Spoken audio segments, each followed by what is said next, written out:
7h, 10h. La matinale avec Kim sur Peur FM. Il est là comme tous les lundis, Monsieur Azdine Ahmed Chaouch, de retour pour le Grand Kahwa. Bonjour. Salut, le retour du Grand Kahwa. Alors je sais que la Terre s'est arrêtée de tourner pendant la pause. Voilà, j'ai même vu les autoroutes bloquées à Paris, à l'arrêt. Pas de panique, on est de retour. D'abord Kahwa brûlant, où il sera encore question de se faire peur malheureusement. Et Kahwa sans filtre avec l'étoile montante de la France insoumise. Il est jeune, il n'a peur de personne. Alors parfois ça lui vaut un peu des problèmes, il peut être clivant. Louis Boyard, député du Val-de-Marne. Alors c'était pas bloqué ce matin parce que agriculteurs, taxis, enseignants, tout le monde est dehors, j'ai l'impression. Vous avez réussi à venir ou pas? Alors j'ai réussi à venir. J'ai pas encore le permis là. Je suis en train d'essayer de le passer, mais j'ai vu que vous avez l'âge non pour le passer? J'ai l'âge, tout à fait. Mais alors j'ai vu que c'était difficile d'avoir un taxi et j'étais très content. Mobilisez-vous les taxis, vous avez bien raison. Voilà. Alors, on va commencer par le Kahwa brûlant et c'est bientôt Mardi Gras. Et qu'est-ce qu'on fait pendant Mardi Gras, Kim? C'est pas non. On se déguise. Ah oui, d'accord, oui. Oui, on peut en faire plein de choses. J'ai mélangé avec les crêpes, moi. Ouais, Chandler, mais c'est pas loin. Pas loin. Mais on peut manger des crêpes, mais surtout, on se déguise. C'est la fête du déguisement, du camouflage. Une soirée Mardi Gras, c'est une soirée où on peut être quelqu'un d'autre, c'est pratique, ou du moins en donner l'apparence. Et en France, il y a un grand spécialiste du déguisement, c'est l'extrême droite. Et oui, en cette fin de mois de janvier, l'extrême droite nous refait le coup d'avancer masqué, comme dans un bal populaire qu'il affectionne tant. L'extrême droite a choisi aujourd'hui de se déguiser en agriculteur. Et oui, alors on va y revenir. Mais d'abord, petite piqûre de rappel pour se rafraîchir la mémoire sur cette obsession du travestissement côté extrême droite. Ils avaient déjà fait le coup en octobre 2018. L'extrême droite avait choisi comme costume un vêtement très simple mais à l'époque symbolique, le gilet jaune. Lors de cette fameuse contestation nationale, des activistes racistes et xénophobes avaient infiltré les ronds-points et inondé les réseaux sociaux. D'ailleurs, certains leaders ont depuis rejoint Éric Zemmour, d'autres se sont avérés être des militaires à la retraite à la droite de la droite. Et c'est vrai, dans les cortèges des gilets jaunes, peu de Karim ou Abdou, trop occupés probablement à travailler eux. Et forcément, le Rassemblement national avait récupéré le mouvement en estimant que les gilets jaunes sont à l'image de cette France qui paye toujours la note, cette France des oubliés dont Marine Le Pen revendique la représentation. La colère des gilets jaunes, en grande partie légitime, du moins compréhensible, a donc été polluée par des extrémistes de droite. Ça arrive tout le temps que les militants racistes se cachent car ce ne sont pas les plus courageux. Autre exemple récent, ils ont opté pour la tunique du joueur et du supporter de rugby. Pendant la Coupe du Monde cette année, on entendait partout sur les plateaux télé les responsables politiques d'extrême droite nous expliquer que le rugby c'est la vraie France. Tu sais, la France authentique du terroir, celle qui bosse, qui chante la Marseillaise, celle qui porte le béret. Moi, j'adore le rugby, je le regarde à la télé, donc moi, ce discours, il me gênait forcément. Car, évidemment, à l'opposé, il y aurait la France du foutracaille, celle des lascars qui diraient « wesh », qui ferait le ramadan, qui viendrait des cités, qui écouterait VG Dream. Bon, leur France du rugby fantasmée s'est arrêtée brusquement en quart de finale, à domicile, alors que la France racaille en était à sa deuxième finale de la Coupe du Monde d'affilée, comme quoi la France qui gagne. Et oui, les fachos sont partout dans nos campagnes. Je vous passe le raciste déguisé en défenseur de la laïcité qui n'a qu'un but, cracher sur les musulmans, ou l'identitaire qui défend le droit des femmes car elles seraient exclusivement opprimées par les Arabes en France. Le dernier déguisement, c'est donc le militant d'extrême droite qui a enfilé soudainement les bottes d'agriculteur et se serait réveillé du jour au lendemain avec une injustice sociale chevillée au corps. Dans de nombreux rassemblements d'agriculteurs, on a vu ces derniers jours des débordements causés par ces activistes violents. À Montpellier, ils ont scandé « Ici, c'est les Blancs ». On a entendu aussi « Plus d'argent pour les paysans, moins pour les migrants ». Rien à voir avec le malaise paysan. À Rennes, le RN et Nicolas Dupont-Aignan étaient présents lors d'une manifestation tentant de récupérer le mouvement à 4 mois des élections européennes. CNews, média d'extrême droite assumé, a retourné son logo en soutien au mouvement des agriculteurs. Alors cette chronique n'a pas pour fonction de jeter le discrédit sur le mouvement des agriculteurs, colère que l'on comprend tous, avec des difficultés structurelles à tous les étages, mais elle met en garde sur la nouvelle offensive de l'extrême droite qui chasse sur des terres plus sociales et donc plus acceptables pour les Français. Vouloir jeter les étrangers de France, c'est clivant. Défendre de pauvres gens qui n'arrivent plus à joindre les deux bouts, c'est plus payant en termes d'image et plus rassembleur. Je crois que la stratégie est désormais claire. Infiltration par la violence pour rassurer la base. Soutien sans faille de médias idéologues qui imposent des thèmes et relaient sans filtre les prises de position de militants et politiques d'extrême droite. Enfin, récupération politique et institutionnelle de thématiques socialement plus fédératrices. Cette dernière étape de normalisation de l'extrême droite est la conséquence de fautes politiques graves de ses adversaires. Une gauche en lambeaux qui n'arrivent pas à s'entendre et qui parfois sur certaines questions passent pour moins fréquentables médiatiquement que Marine Le Pen ou Jordan Bardella. Je le dis devant vous, Louis Boyard. Et un exécutif incarné par le président de la République qui, par obsession de la tactique du succès électoral et personnel, en a oublié un fondamental. On ne mange pas à la table de ceux qui veulent détruire notre pacte républicain, ceux qui vous tapent dans la main pour vous la briser à la première occasion. Espérons qu'il ne soit pas trop tard et qu'un ou une politique providentielle républicain trouve pour 2027 le costume du vainqueur. Vous avez vu ça ou pas, ces infiltrations de militants d'extrême droite dans la contestation agricole ? Oui, ils essayent par tous les moyens. Moi, ce qui m'a le plus choqué, ça a été de voir une forme d'alliance des mots entre l'exécutif et l'extrême droite sur la mobilisation des agriculteurs. Parce que alors qu'on a une mobilisation de gens qui disent nous, on veut vivre de notre travail, on s'est retrouvé à avoir Bardella et Attal qui tous les deux disaient le problème c'est les normes, ce qui n'était pas du tout les revendications de base des agriculteurs. Et je vois aussi une certaine gentillesse de la part d'une grande partie des médias vis-à-vis de l'extrême droite qui ne les tapent pas, qui vont pas dans la contradiction, parce que au fond certains sont un peu tentés. Je trouve ça dommage, mais après je pense que la plupart des gens sont pas dupes. La plupart des gens comprennent que le fond du problème c'est l'organisation du marché sur la question des agriculteurs, et que sur cette question-là l'extrême droite est pas crédible. On poursuit, on part en pub ou alors vous avez encore 3 minutes devant vous, allez-y. Je regarde mon monsieur Loyal. Ouais. Alors justement sur la colère des agriculteurs, est-ce normal que le ministre de l'Intérieur assume de laisser ce mouvement glisser vers des actions violentes ? C'est assumé, c'est dit devant la télé, devant des micros. En clair, j'envoie pas la police même si ça pète. Ça dépend ce qu'on appelle action violente. Il y a des actions qui sont symboliques. Brûler par exemple des structures.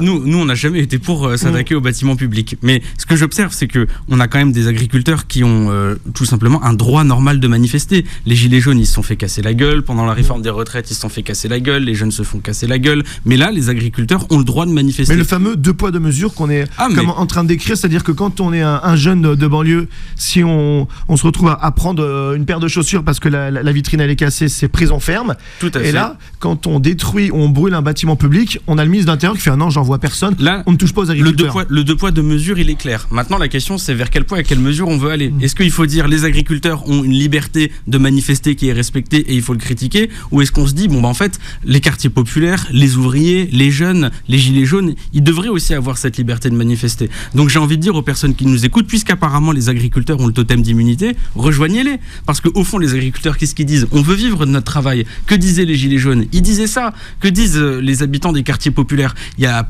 premièrement la question des violences policières qui est prégnante, mais il y a aussi la question de l'accès à l'emploi, de l'égalité dans les services publics.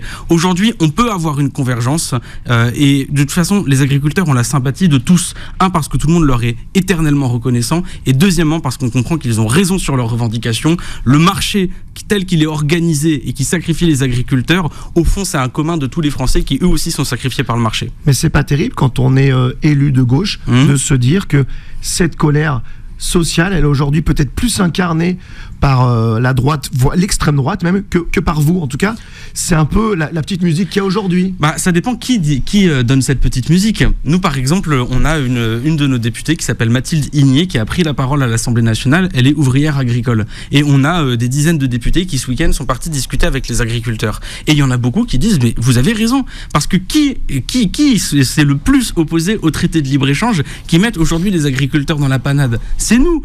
Qui est le plus volontaire pour pouvoir accompagner les agriculteurs pour faire la planification écologique ? C'est nous. Et d'ailleurs, qui est le plus compétent sur les sujets d'agriculture ? C'est nous, avec une députée ouvrière agricole, avec Aurélie Trouvé qui est économiste sur les questions agricoles. On a les compétences, on a le discours. Maintenant, encore une fois, regardez, c'est pas sur CNews qu'on va aller nous laisser expliquer que vous avez aujourd'hui... Il y a d'autres médias, il n'y a pas que CNews. Non, mais je sais, il y a d'autres médias. Mais par exemple, vous allez sur BFM TV, ils ne vous parlent que des normes. Parce qu'aujourd'hui, Gabriel Attal et Jordan Bardella centralisent le débat sur la question des normes parce qu'ils ne veulent pas remettre en cause le marché. Et sur tous les débats, à chaque fois, on se retrouve à avoir un débat sur les normes, les lois, mais jamais une remise en cause de qui dirige le marché et qui en profite. Évidemment, impossible de passer à côté de l'actualité agricole. On l'a évoqué tout à l'heure, mais j'ai une question. Est-ce qu'on peut être écolo et agriculteur en France? On a l'impression quand même que c'est opposé. En tout cas, c'est ce qui est avancé dans les médias. Les gens qui n'y connaissent rien à l'agriculture et à l'écologie peuvent essayer de diviser. Donc ma question, elle est totalement naïve, ça. La question, elle est pas naïve parce qu'il y a des personnes qui tentent de le diviser. D'ailleurs, c'est au fond ce que fait le Rassemblement national quand ils parlent d'écologie punitive. Eux, leur projet pour l'agriculture, c'est de dire il y a trop de normes écologiques. Mais qu'on le veuille ou non, là, on est prévu pour avoir 3 degrés en 2100. On va vivre un siècle d'enfer. Alors vous, par exemple, qu'est-ce que vous pouvez proposer aux agriculteurs pour pas qu'ils partent en courant quand ils voient un député de la France Insoumise ou un écolo? On a une chance énorme, c'est d'avoir une qualité de notre agriculture du fait de la formation, de la compétence et des moyens en fait dont la France dispose pour avoir des produits de qualité. Et on a une exigence en termes de production de notre alimentation qui est excellente. Mais quand vous demandez à un agriculteur de produire du bio et que dans le même temps vous le mettez en concurrence avec des agriculteurs polonais qui eux ne respectent pas ces normes et que ensuite vous avez des industries françaises qui elles préfèrent aller acheter à l'étranger plutôt que de soutenir les agriculteurs français. Là, en expliquant ça, on a expliqué les 3/4 du problème des agriculteurs. Alors il y a plusieurs niveaux. Déjà, premièrement, il faut arrêter avec les traités de libre-échange. Par exemple, il y a un traité avec la Nouvelle-Zélande qui a été... C'est ce que dit Marine Le Pen presque, d'arrêter le libre-échange, non? Elle le dit, mais alors je m'interroge, pourquoi est-ce que des députés Assemblée nationale ont voté pour le traité de libre-échange avec la Nouvelle-Zélande au Parlement européen? Il y a 5 députés Rassemblement national qui ont voté pour ce traité de libre-échange. Faut pas oublier quelque chose, Marine Le Pen, ça reste une capitaliste avant tout. Ensuite, il y a un deuxième sujet, c'est la question du prix plancher pour les agriculteurs. Les agriculteurs aujourd'hui, ils se retrouvent à se faire un peu avoir dans la négociation avec les intermédiaires, les entreprises de la distribution par exemple. On voit que les prix de l'alimentaire ont augmenté de 14%, les revenus des agriculteurs ont baissé de 10%. Alors ça veut dire que tout est plus cher pour tout le monde. Qui est-ce qui gagne? C'est les entreprises de l'agroalimentaire. Donc là, encore une fois, il faut garantir un prix minimum qui permette aux agriculteurs de vivre de leur travail. Et enfin, il faut le dire, on a besoin de subventionner notre agriculture pour lui permettre de s'adapter au dérèglement climatique. Parce qu'on est incapable de prédire comment va évoluer le climat, comment notre agriculture va devoir s'adapter. Alors on a besoin d'avoir beaucoup de fonds pour être résilient par rapport à tout ce qui va se passer. Alors je pense que si j'explique ça à un agriculteur, il signe. Oui, bon... Pas sûr, mais bon. Pourquoi? Mais les agriculteurs, et c'est des gens qui aiment leur boulot. Hein. L'agriculture, on le fait par passion. La plupart, ils vivent aujourd'hui avec entre 800 et 1500 euros. Et ils le font parce qu'ils aiment leur métier. Et ils ont envie de faire de la qualité. Nous, ce qu'on propose justement, c'est de faire de la qualité respectueuse de l'environnement, où vous n'avez pas des produits, des pesticides à tout va, où on fait du bon bio, qu'on est en capacité d'avoir par exemple dans les cantines françaises, et que ensuite on les protège dans les négociations et on les protège des traités de libre-échange. On va ouvrir une page internationale. La Cour pénale internationale a ordonné à Israël de prévenir et de punir tout risque de génocide. C'est plus qu'un avertissement, c'est une prise de position forte. C'est une décision qui fait suite à une action en justice de l'Afrique du Sud. Ça y est, Israël est définitivement isolé sur la scène internationale ou pas? Malheureusement, je ne crois pas. On va voir. Demain, il va y avoir des questions au gouvernement. Je pense que nous interpellerons le gouvernement pour leur demander.